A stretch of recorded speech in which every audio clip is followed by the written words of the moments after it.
It's a moment of pride for us कि दिन की शुरुआत, इस हेल्थ सम्मेलन की शुरुआत हम करने वाले हैं पंजाब के health and family welfare minister doctor Balbir Singh ji के साथ। ज़ोरदार तालियों से उनका स्वागत कीजिए, वो हमारे साथ यहाँ पर मौजूद हैं। And I will be hosting the first fireside chat, kickstarting the health conclave today. The topic of our chat is bolstering healthcare in Punjab, building a healthier future. Dr. Balbir Singh, आपको मैं stage पर आमंत्रित करना चाहूँगी. Sir, please join me on the stage as we start this conclave.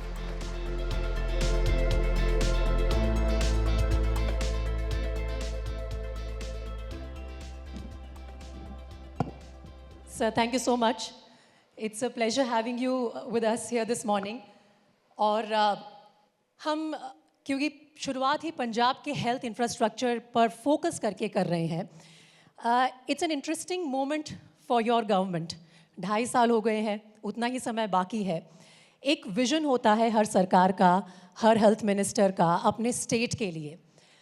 कितना कुछ आप अभी तक अचीव कर चुके हैं in terms of making Punjab a world class health hub, और आगे के लिए आपका क्या विजन है सर? नमस्कार to all the viewers of ABP. You see, for Bhagwant Mann government, for Punjab government, health is the top priority. So we have 3 priorities: health, education and employment for youth. So सेहत, शिक्षा, रोजगार, ये हमारी 3 प्राथमिकता है। और सेहत के क्षेत्र में हमने बहुत सारे नए इनिशिएटिव लाए हैं जो हमारे दिल्ली में थे, लेकिन पंजाब में उनकी कमी थी। Health is given at 3 levels. One is primary care, secondary care and tertiary care. Primary care deals with 90% of the people. जो किसी को छोटी मोटी प्रॉब्लम है गांव में, मोहल्ले में, खांसी, जुकाम, बुखार, ब्लड प्रेशर, शुगर, ये वाली जो बीमारियां हैं, तो this was a neglected field. इसमें किसी भी सरकार ने सिस्टमेटिकली काम नहीं किया था। सो जो भगवंत मान गवर्नमेंट का आम आदमी क्लिनिक का मॉडल है, इट्स ए सुपर हिट। तो हमने 842 अभी तक हमने आम आदमी क्लिनिक बनाए हैं, जिसमें 9 सितंबर को 2 करोड़ लोगों ने वहाँ से दवाई लिया। 2 crore, it's a very big number. उसमें से 90 लाख जो है, 90 लाख जो है वो यूनिक पेशेंट्स जो कम से कम एक बार हमारे हॉस्पिटल में, हमारे मल्ला क्लिनिक में आए हैं। और 1 करोड़ 10 लाख वो लोग हैं जो हाइपरटेंशन के हैं, डायबिटीज़ के हैं, जिनको कोई क्रॉनिक डिजीज़ है और उनकी रीविजिट्स होती हैं और वो बार बार आते हैं। तो इसमें एक और बड़ी बात ये रही कि इसमें जो औरतें हैं, मतलब वो 55% है। अगर आप जनरल किसी भी हॉस्पिटल का डाटा लेने जाओगे ना, district hospital, sub division hospital, वहाँ औरतों की गिनती 20-25% से ज़्यादा नहीं है। तो क्योंकि this service is available to close their home, उनके घर के पास है, वो औरतें जब भी उनको समय मिलता है जाके दवाई ले लेती हैं। तो कहीं ना कहीं इससे जेंडर जस्टिस वाली बात भी है, जेंडर इक्वालिटी वाली बात भी है। और इसमें 20% लोग वो हैं जो बुज़ुर्ग हैं, जो कहीं नहीं जा सकते। So these are the neglected sections. बच्चे हैं इसमें तकरीबन 11%, 11% बच्चे हैं। तो बच्चों में एनीमिया है, बच्चे की डेवलपमेंट नहीं हो रही, बच्चे का पढ़ाई में मन नहीं लगता, उसकी ग्रोथ ठीक हो रही है, स्टंटिंग या वेस्टिंग तो नहीं है, अंडर न्यूट्रिशन, ओवर न्यूट्रिशन वाली बात तो नहीं है। तो ये और सारा हमारा डिजिटल मॉडल है। ये सबके पास, चाहे डॉक्टर हो, क्लिनिकल असिस्टेंट हो, फार्मासिस्ट हो, सबके पास लैपटॉप है।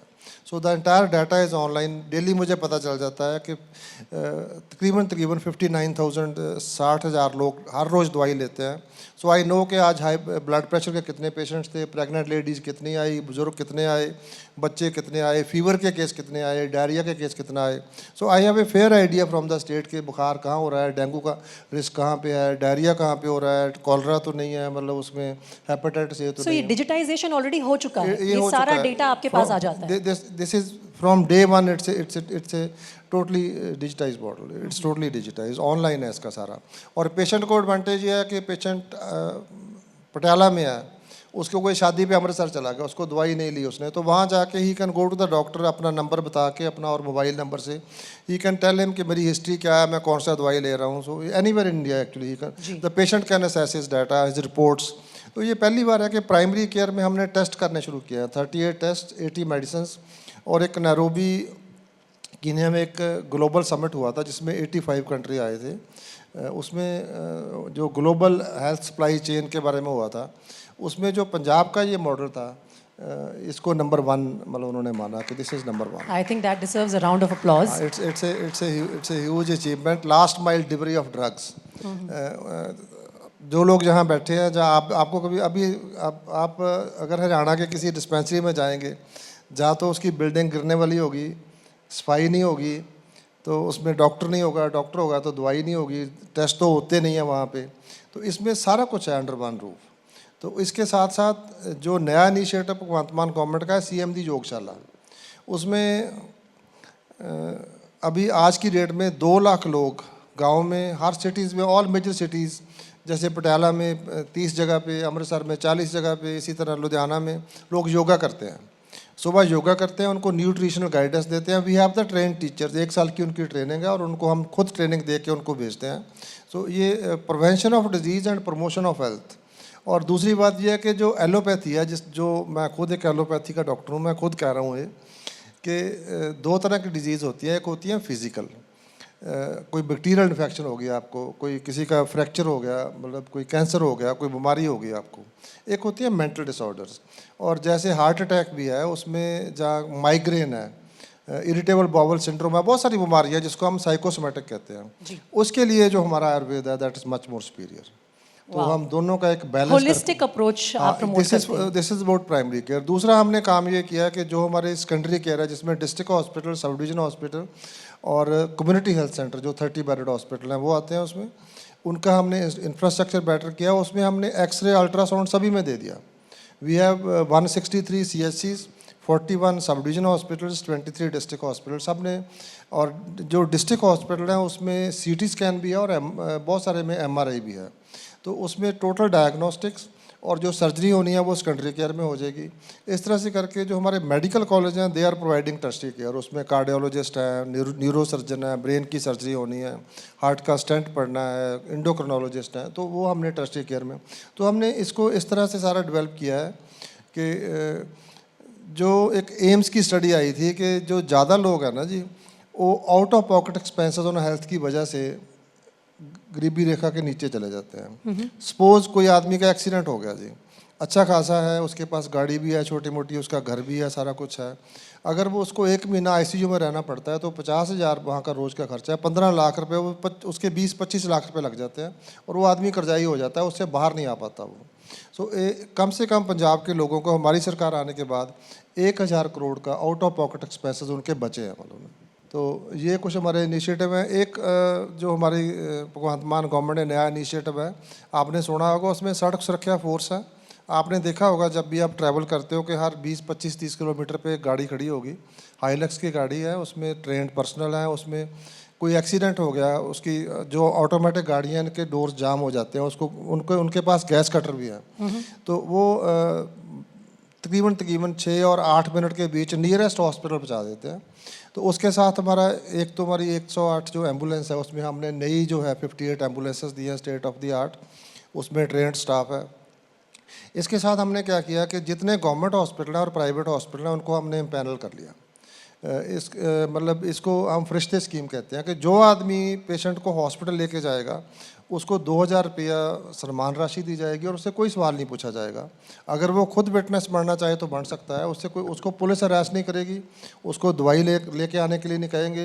हॉस्पिटल को पेशेंट पंजाब से हो, किसी और सूबे से हो और किसी देश से हो, अगर पंजाब में एक्सीडेंट होता है जो उसका प्राइवेट हॉस्पिटल में हो, फोर्टिस जैसा हॉस्पिटल है, अगर वो नियरेस्ट हॉस्पिटल में गया है, उसका चाहे खर्चा 10,000 का हो, 10 लाख का हो, वो पंजाब सरकार देगी, सबके लिए फ्री है। दैट्स फैंटास्टिक, क्योंकि रोड एक्सीडेंट के विक्टिम्स को हेल्प करने से लोग कतराते हैं। 30% मोर्टेलिटी हमारी कम हुई है। मैं recently I met the union health minister and he was impressed with this. मैंने कहा ये पूरे देश में लागू होनी चाहिए। बहुत सही सुझाव है, बिल्कुल पूरे देश में लागू होना चाहिए, खासतौर पर रोड एक्सीडेंट्स को हेल्प करने से लोग कतराते हैं। सर, आपने प्राइमरी और सेकेंडरी लेवल पर जो स्वास्थ्य सुविधाएं हैं उनके बारे में बताया। एक अलग चुनौती ये है कि उन सुविधाओं को हर नागरिक तक पहुंचाना, ये दोनों अलग चुनौतियां हैं। इसे आप कैसे देखते हैं? और इसमें जो पंजाब में मोहल्ला क्लिनिक या आम आदमी क्लिनिक का कॉन्सेप्ट है वो कितना एफिशिएंट साबित हो रहा है?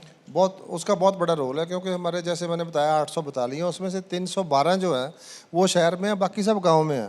ये बहुत ज़्यादा डिस्पैरिटी है। अगर आप देखोगे मोहाली में है कितनी सारी इंस्टीट्यूशन है, हेल्थ इंस्टीट्यूशंस है। If you go to Muktsar, Mansa, और if you go to border belt, Gurdaspur, Khemkaran area, if you go to Narot, Jaimal Singh, जहाँ पे 4 रिवर पास करके जाना पड़ता है, तो ये हमने वहाँ भी बनाए हैं।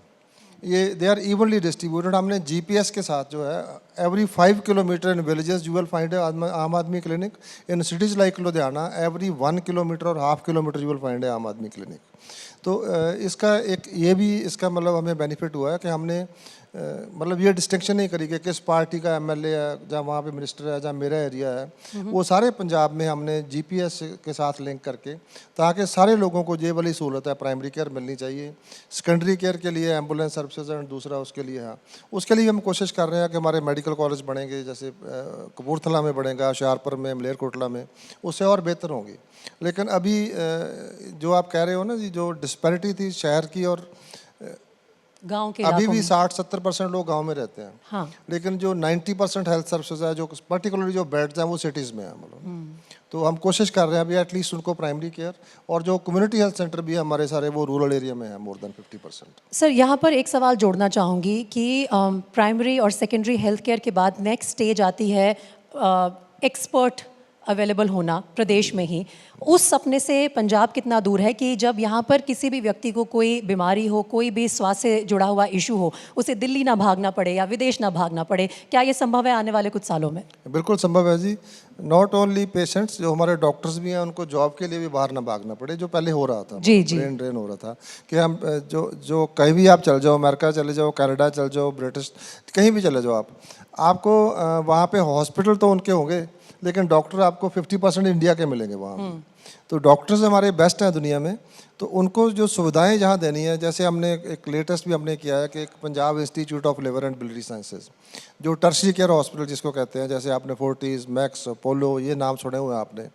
तो जो Punjab institute of liver and biliary sciences है, उसमें जो इक्विपमेंट है, चाहे वो मतलब लेटेस्ट अल्ट्रासाउंड हो, फाइब्रो स्कैन हो, उन्होंने ERCP कहते हैं, वो मशीनें हो सारी, उसमें लिवर ट्रांसप्लांट भी हम शुरू करने जा रहे हैं। So it is the second best institute in India after ILBS Delhi. ये दूसरी है। किसी भी जो इक्विपमेंट हमारे पास है, मैं कह सकता हूँ मान के साथ कि आज की डेट में लिवर के लिए वो वाली इक्विपमेंट PJ के पास भी नहीं है, फोर्टिस के पास भी नहीं है, किसी भी प्राइवेट हॉस्पिटल के पास वो वाली लिवर के लिए वो वाली इक्विपमेंट नहीं है। तो हम ये भी कोशिश कर रहे हैं कि इसी तरह हमारा ऑटिज़म का इंस्टीट्यूट बनने जा रहा है, national centre for disease control, और ये बहुत सारे हम जो नए इंस्टीट्यूट हम कंसीव कर रहे हैं कि हम जो कटिंग एज टेक्नोलॉजी है वो गवर्नमेंट में भी अवेलेबल होनी चाहिए। हमारा मकसद ये है कि अगर कोई आदमी बीमार पड़ जाता है, वैसे by the way you know it कि health is a fundamental right, तो सरकार की जिम्मेवारी है कि उसके जो सिटीजन्स हैं ना जी, वो मजबूरी में ना कहीं जाएं, कर्जाई ना हो, अपनी मर्जी से जाना चाहते हैं। प्राइवेट सेक्टर का बहुत बड़ा रोल है। बिल्कुल। मैं वो भी अप्रिशिएट करना चाहता हूँ, जो साड़ी इंडियन मेडिकल एसोसिएशन है, कॉर्पोरेट हॉस्पिटल्स हैं, they invest lot of money. तो वो 2 काम कर रहे हैं, एक तो लोगों को लेटेस्ट इक्विपमेंट जो लेके आते हैं, टैलेंट लेके आते हैं, और जो दुनिया में बेस्ट हेल्थ सर्विसेज अवेलेबल है। सपोज आप फोर्टिस में इलाज कराते हो, अगर वहाँ पे नहीं होगा तो आप अमेरिका जाओगे, कनाडा जाओगे, तो उसका खर्चा कितना ज़्यादा बढ़ जाएगा। अब उल्टा हो रहा है, वहाँ से लोग यहाँ आते हैं। वाह, ये वहाँ से बहुत लोग बढ़िया यहाँ कदम आते है। हैं, उल्टा हो गया। कैंसर के लिए पंजाब के लोग बाहर नहीं जाते। हमने टाटा के साथ किया, ये न्यू चंडीगढ़ में बनाया, पहले संगरूर में था हमारा, मेडिकल कॉलेज पटियाला में किया, अमृतसर में किया, फरीदकोट में किया। अब पंजाब के लोग बाहर नहीं जाते, बाहर के लोग पंजाब में आते हैं कैंसर का इलाज कराने के लिए। It's more cost effective. ये बहुत बेहतरीन कदम है मेरे ख्याल से, क्योंकि इसी के लिए एक सिटीज़न जो है वो अपनी सरकार से उम्मीद लगा के बैठा है। आपने बीच में एक टॉपिक टच किया था कि जो पंजाब के युवा डॉक्टर्स हैं वो भी नौकरी ढूंढने के लिए बाहर जाते हैं, दूसरे प्रदेशों में नहीं बल्कि विदेशों में भी। ब्रेन ड्रेन की एक समस्या है, उसी से जुड़ी हुई एक मांग रखी है उन डॉक्टर्स ने जो स्ट्राइक पर बैठे हैं कि यहाँ पर तो सरकारी अस्पतालों में शॉर्टेज ऑफ स्टाफ है। तो दोनों पहलुओं को आप अगर तोल मोल कर मुझे बताना चाहें कि ये जो स्ट्राइक के डिमांड्स हैं और एक हमारे पास टैलेंट है उसको ना जगह दे पाने की ये इशू है, उसे आपकी सरकार कैसे हैंडल कर रही है? हाँ, ये बहुत अच्छा सवाल है आपका। आपको याद होगा जब कोविड आया तो बहुत सारे हमारे मेडिकल स्टूडेंट चाइना से आए और वो कोविड लेके आए। जी जी जी। तो अभी यूक्रेन में जब युद्ध लगा तो वहाँ पे लड़ाई लगी तो वहाँ से यूक्रेन से बच्चे आए और उनको हम अभी ट्रेनिंग करा रहे हैं, मतलब उनको यहाँ पे ट्रेनिंग दे रहे हैं। We are trying to adjust them. तो हमारे बच्चे दूसरी कंट्रीज़ में जा रहे हैं पढ़ने के लिए। तो एक तो हम ये कर रहे हैं कि नए मेडिकल कॉलेज बने, वो बच्चे जाके वहाँ पढ़ते हैं, चाहे प्राइवेट सेक्टर में भी हो, जितने पैसे वहाँ देते हैं उससे सस्ती यहाँ पे। और जो प्राइवेट कॉलेजेस भी हैं, मैं लोगों को बताना चाहता हूँ, उनकी भी 50% सीटें गवर्नमेंट कोटा में आती हैं। तो इस तरह से we are trying to expand कि उनको एक तो पढ़ने का मौका मिले और ये समझना बहुत ज़रूरी है। जैसे हमारे गवर्नमेंट में जो अभी भी डॉक्टर करते हैं वो 8-10 लाख रुपए टोटल खर्चा होता है गवर्नमेंट सीट में, वो डॉक्टर बन जाते हैं। गवर्नमेंट का खर्चा 1 करोड़ से ऊपर है उसके लिए। तो जो एनआरआई प्राइवेट में जो है, हमारे पास ज़्यादा आते नहीं हैं एनआरआई। तो उसमें 2-3 इश्यूज़ हैं। मिसाल के तौर पे हमारे तकरीबन 250 से 300 लोग स्पेशलिस्ट जो है वो पंजाब के मेडिकल कॉलेज प्रोड्यूस करते हैं और वो सारे बॉन्ड साइन करते हैं कि वो जो बाहर से आते हैं वो 1 साल के लिए, जो पंजाब के स्टूडेंट है 2 साल के लिए, और जो गवर्नमेंट सर्विस में है उनको पे भी पूरी मिलती है, इंक्रीमेंट भी मिलता है, वो 10 साल के लिए बॉन्ड साइन करते हैं। जो गवर्नमेंट सर्विस वाले हैं वो तो आते थे मतलब वापस, वो जो बाहर से आते हैं और जो पंजाब के थे उनको जो पिछली गवर्नमेंट्स थी ना जी, मैं कोई पॉलिटिक्स नहीं कर रहा हूँ, लेकिन उन्होंने उनको जॉब नहीं दी, वो पीजी करी और चले गए। तो हमारे पास स्पेशलिस्ट की कमी आ गई। तो इस साल से मैंने ये इंट्रोड्यूस किया है कि जो भी आदमी बॉन्ड, जिसने गवर्नमेंट वाली सीट पे पोस्ट ग्रेजुएशन करी है, कम फीस पे करी है और उसने बॉन्ड भरा हुआ है, तो उसके लिए उसको सर्विस करनी पड़ेगी जहाँ उसका बॉन्ड होता है 10 लाख का या 20 लाख का पैसे। ये मैंडेटरी सर्विस होगी। ये मैंने मैंडेटरी कर दिया है कि उनको जब उनकी पोस्ट ग्रेजुएशन कंप्लीट होनी है 1 महीना पहले उनको अपॉइंटमेंट लेटर मिल जाना चाहिए, क्योंकि इसी तरह से हमारी कमी पूरी होगी कि आपको फलानी जगह पे डिस्ट्रिक्ट हॉस्पिटल में, सब डिवीज़न हॉस्पिटल में, जहाँ आपको मुक्तसर जाना है या जहाँ पे जाके आपको करना है, तो उनको रिक्रूट करेंगे। इसी तरह जो हमारे पास अंडर ग्रेजुएट हैं 750 तो गवर्नमेंट कॉलेजेस में है, जो सारे गवर्नमेंट की तरफ से मतलब बहुत सस्ती या फ्री एजुकेशन जो उनको मिल रही है। तो अंडर ग्रेजुएट के लिए वो भी करेंगे। हमें सबसे ज़्यादा दिक्कत आती है जो क्रिटिकल केयर जिसको कहते हैं, एक्सीडेंट हो गया, एमरजेंसी में लोग नौकरी नहीं करना चाहते। जी जी। ठीक है जी, अगर 6 महीने के लिए वहाँ करेंगे और 6 महीने के लिए जो स्पेशलिटी आगे जाके वो पोस्ट ग्रेजुएशन करना चाहते हैं। अगर कोई बच्चा कहता है कि मैंने मेडिकल स्पेशलिस्ट बनना है, तो वो मेडिसिन में सर्जरी वाला 1 साल की उनकी ट्रेनिंग करेंगे, फिर उनको गांव में भेजेंगे फॉर 2 ईयर्स। उसके बाद उनको पोस्ट ग्रेजुएशन कराएंगे, साथ ही साथ उनको सीनियर रेजिडेंट बना के जो नए मेडिकल कॉलेज है वहाँ पे एंट्री लेवल टीचर्स प्रोड्यूस करेंगे। सो ये हमने पूरा इसका अपना होमवर्क कर लिया है। तो बेसिकली ये डबल बेनिफिशियल हो जाएगा। डबल अगर बेनिफिट हो जाएगा। आप अपने करियर की ग्रोथ देखना चाहते हैं तो आपको भी राज्य में अपना योगदान देना होगा। और जब मैं डॉक्टर बना था, सो आई हैड 10 ऑफर्स कि आप हमारे पास आ जाओ। जब मैंने पोस्ट ग्रेजुएट हो गया तो मेरे पास बहुत सारी ऑफर्स थी। तो अभी ये मतलब पहले की सिस्टम नहीं था, लेकिन मैंने अब ये कर दिया है कि वो गवर्नमेंट सर्विस करेंगे। जो गवर्नमेंट कॉलेज से पढ़ेगा, सस्ते में पढ़ेगा, फ्री में पढ़ेगा, वो गवर्नमेंट के लिए वो रीपे करेगा सोसाइटी को, और उसकी प्रोफेशनल ग्रोथ होगी और फास्टेस्ट होगी। सर, इसी से बात को आगे बढ़ाते हुए जो वेस्ट बंगाल में जूनियर रेजिडेंट डॉक्टर के साथ दुखद घटना हुई, उसके चलते हमने देखा कि पूरे देश में कैसे डॉक्टर्स और जो हेल्थ केयर प्रोफेशनल्स हैं वो मुद्दे उठा रहे हैं अपनी सिक्योरिटी से related. Specially junior resident doctors होते हैं, महिला डॉक्टर्स होती हैं, वही एक मुद्दा यहाँ पंजाब में भी डॉक्टर्स उठा रहे हैं, हेल्थ केयर प्रोफेशनल्स उठा रहे हैं। आपने खुद इस पर अपनी आवाज़ बुलंद करके रखी थी जब ये मुद्दा शुरू हुआ था।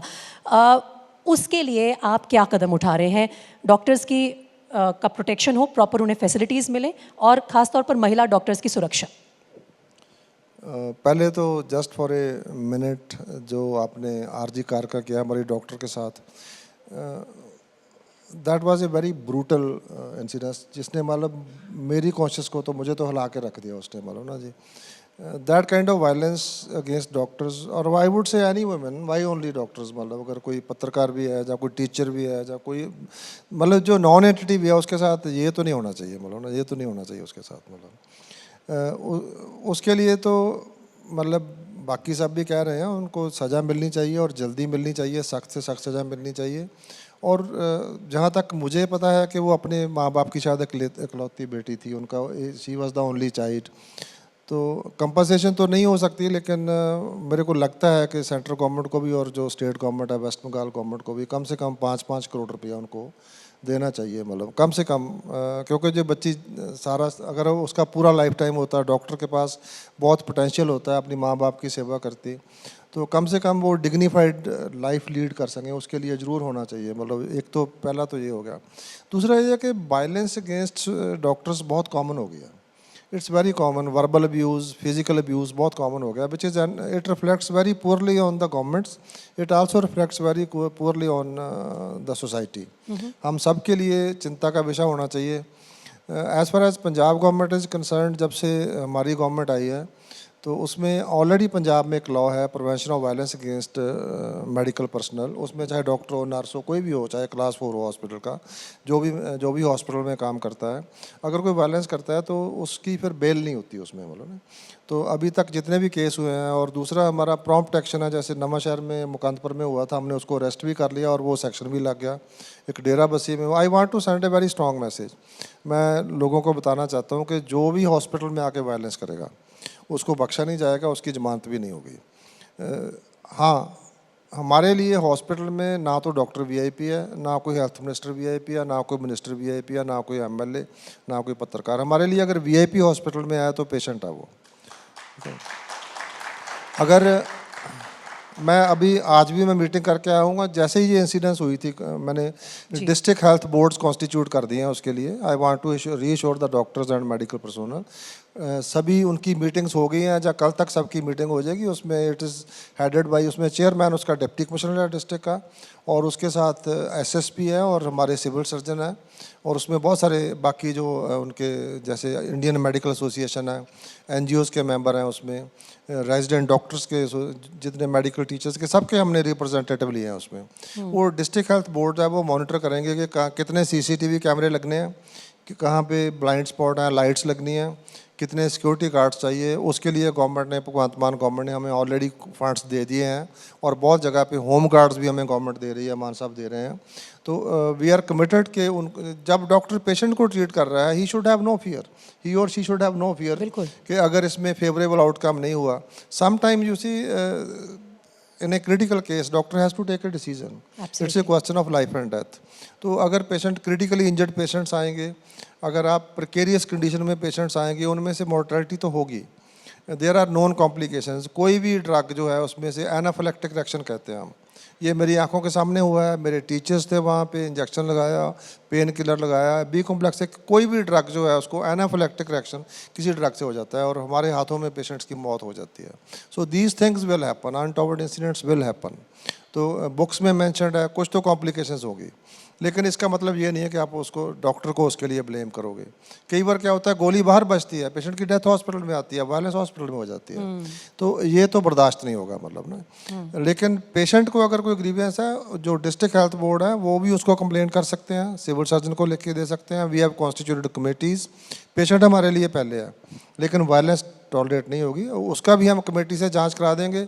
मेरे पास लोग आते हैं कि हमारे पेशेंट को ठीक ट्रीटमेंट नहीं मिला है, हमारी सेटिस्फेक्शन नहीं है, वो डॉक्टर उसकी मदद कर रहे हैं। मैं क्या, आप बताओ, किसी और डिस्ट्रिक्ट से करा दो, मैं दूसरे डिस्ट्रिक्ट से करवा देता हूँ, मेडिकल कॉलेज के टीचर से करवा देता हूँ, जांच फेयर होगी। अगर हमारे डॉक्टर हैं, they are also work under you see compromise conditions, वहाँ पे कोई दिक्कत होती है, उनके पास रिसोर्सेज हमारे पास डेवलप कंट्री वाले नहीं हैं, प्राइवेट हॉस्पिटल जितने नहीं है, but they are trying to give their best. तो हमारे डॉक्टर्स को वहाँ पे जितने मेडिकल स्टाफ है, ये शायद बहुत लोगों को पता नहीं होगा, जो लोग पेशेंट्स के साथ रहते हैं उनको हॉस्पिटल एक्वायर्ड इन्फेक्शंस, हमारे बैच में, हर एक बैच में एक आधे स्टूडेंट को ट्यूबरकुलोसिस हो जाता था।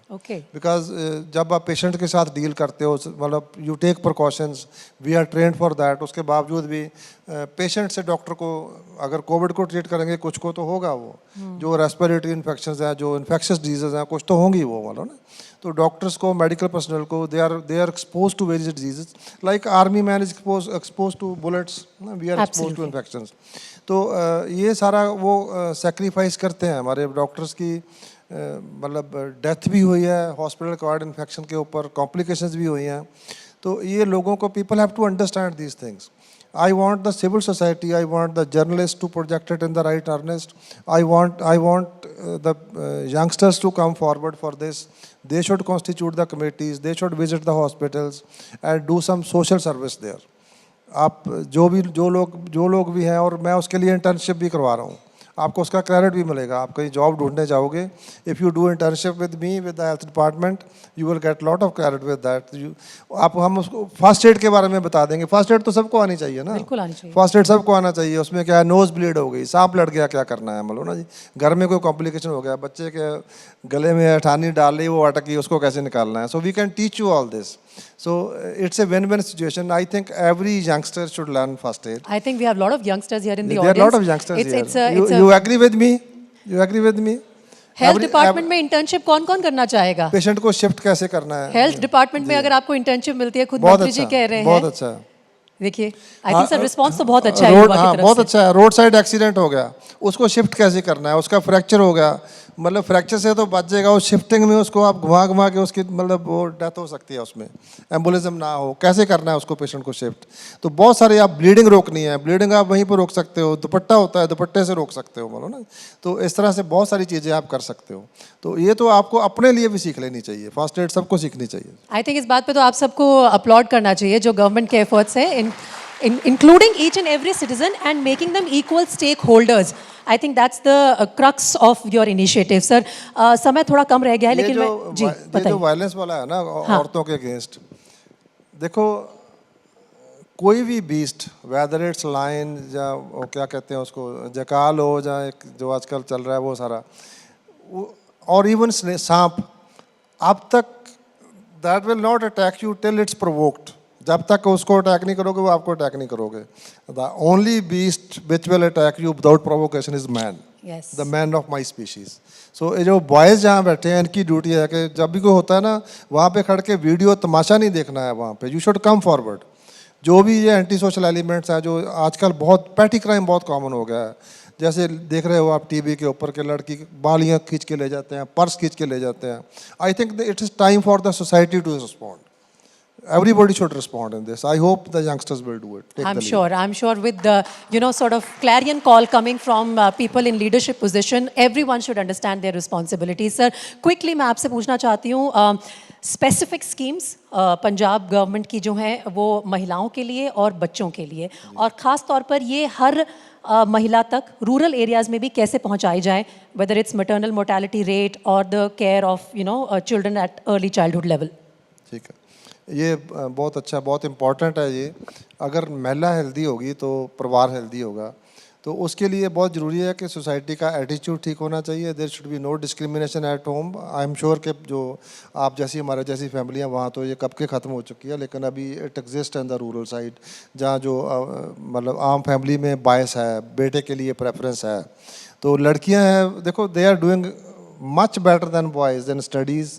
IAS वो कर रही हैं, डॉक्टर ज़्यादा बन रही हैं, नर्सेज बन रही हैं, इंजीनियर बन रही हैं, स्पेस में जा रही हैं। बेचारी सुनीता विलियम और वो फंसी हुई हैं वहाँ पे, 2 लड़कियाँ हमारी ऊपर फंस गई हैं जाके। तो जो मेडल जीते हैं, किसने जीते हैं? लड़कियों ने जीते हैं, ज़्यादा लड़कियों ने जीते हैं ना जी। सो अब उनको सप्रेस करना बंद करें, उनका ड्यू रिगार्ड दें उनको। जहाँ तक हमारा है, जैसे हमारे मैटरनल मोर्टेलिटी रेट ज़्यादा है, उसका कारण क्या है? नीमिया है, उसको ठीक डाइट नहीं मिलती है, उसका हम केयर कर रहे हैं। उसके लिए जो उसमें पोस्टमार्टम हेमरेज होती है, उसके लिए हम मतलब स्पेशल लेके आए हैं। एक तो बलून होता है, ताकि जब पेशेंट को रेफ़र करना है तो बलून इन्फ्लेट करके उसको ब्लीडिंग को चेक करना है। जहाँ उसमें कंप्रेशन सूट्स है वो हम प्रोवाइड कर रहे हैं। तो उसमें हम स्टडीज़ कर रहे हैं लगातार। जो हाई रिस्क प्रेगनेंसी है, जिसमें सिजेरियन एक बार हो चुका है, जिसको BP ज़्यादा है, जिसको शुगर ज़्यादा है, जो भी हाई रिस्क प्रेगनेंसी है वो उसी हॉस्पिटल में होना चाहिए जहाँ पे सारे डॉक्टर्स हैं, गायनी के भी, पीडियाट्रिक के भी, मेडिसिन के भी, सारे स्पेशलिस्ट हैं। उसकी डिलीवरी वहाँ होनी चाहिए। तो हमारे 99% डिलीवरीज तो इंस्टीट्यूशनल तो हो गई हैं, लेकिन थोड़ा जो स्टाफ की शॉर्टेज है और दूसरी शॉर्टेज है, उसको हम ओवरकम कर लेंगे। उसके लिए हॉस्पिटल डिलीवरी के लिए पैसे भी मिलते हैं उनको। जो सेंटर की कुछ स्कीम्स हैं, पंजाब के साथ मिक्स्ड स्कीम्स हैं, उसके लिए हम पेमेंट करते हैं, फ्री एम्बुलेंस देते हैं उसके लिए, घर से लेके आते हैं। We treat the pregnant ladies and VIPs। घर से लेके आते हैं, डिलीवरी फ्री होती है, सिजेरियन फ्री होता है, और उसको घर छोड़ के आते हैं और साथ में पैसे दे के आते हैं कि दूध पी लेना, बच्चे को पढ़ा देना। बच्चे के लिए भी बहुत सारी स्कीम हैं। तो ये सारा जो बायस है सोसाइटी में, मैं फिर कहूँगा कि जो बायस है सोसाइटी में ये ख़त्म होना चाहिए। औरत क्या कपड़े पहनती है, कोई क्या खाता है, कोई किससे शादी करता है, this is not the business of the state. So state की जिम्मेवारी है कि to provide safety and security to all its citizens and we are committed. We are very grateful, sir, that your government in your able leadership has understood that responsibility. And thank you for inviting society also to become equal stakeholders. It was a lovely session with you, Dr. Balbir Singh. बहुत अच्छा लगा आपसे बात करके और यहाँ पर तमाम जो लोग मौजूद हैं. Please one big round of applause as we wrap up this fireside chat. And as we do that, I'm going to invite on stage National Sales Head, ABP Network Digital, Samrit Bhattacharya, to please come up and felicitate our guests for the day.